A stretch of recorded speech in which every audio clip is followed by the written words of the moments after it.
எடுத்து வச்சுக்கோங்க. நீ எடுத்துப்பா மத்திய 11:22 1 பேதுரு 2:24 வாசிக்கலாம். நம்ம பாவ பாரத்தை இயேசுக்கு ஒப்படைக்க வேண்டும். அது தூக்கிட்டே ஓடாது. நீங்க பாவம் செய்யறானா அவிசுவாசம் வாழ்க்கை இருக்குன்னா அவர்கிட்ட இயேசுக்கு ஒப்படைச்சிருங்க. அவர் சிலுவையில் அதை அறந்து விட்டார். நமக்கு அந்த பாவ பாரத்தை சுமந்து விட்டார். இது சுமக்கு நம்ம ஒண்ணும் இல்லை என்று நீங்க புரிந்து கொள்ள வேண்டும். அவர்கிட்ட ஒப்படைச்சாதான் உங்களுக்கு என்னவா உண்டாகும்?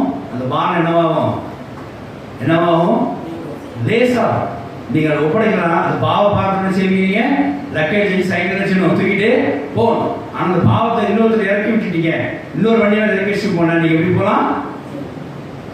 குறித்த காலத்திலே வாக்குத்தத்தம் அடைஞ்சிடலாம். வாசிக்கலாம்.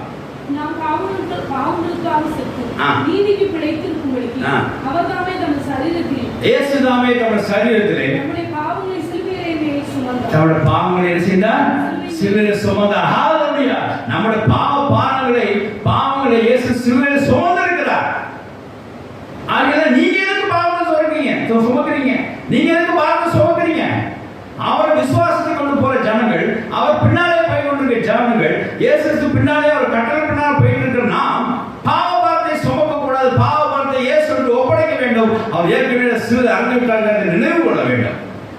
தொடர்ந்து பாவபாரம் காணப்பட்டாலும் சிலுவை அறைய முடியாது. தேவனிடத்தில் இயேசுக்கு ஒப்பு கொடுக்க வேண்டும். நீங்க தயவுசெய்து சுமக்காதீங்க. இந்த பாரத்தை எங்க வச்சிடணும்? இயேசுல ஒப்படைச்சணும். அவர் சிலுவையை கொண்டு வந்து அந்த இதை என்ன செஞ்சிட்டார்? அவர் சரீரத்தை சுமந்துட்டார். பாவம் சுமந்துட்டார்.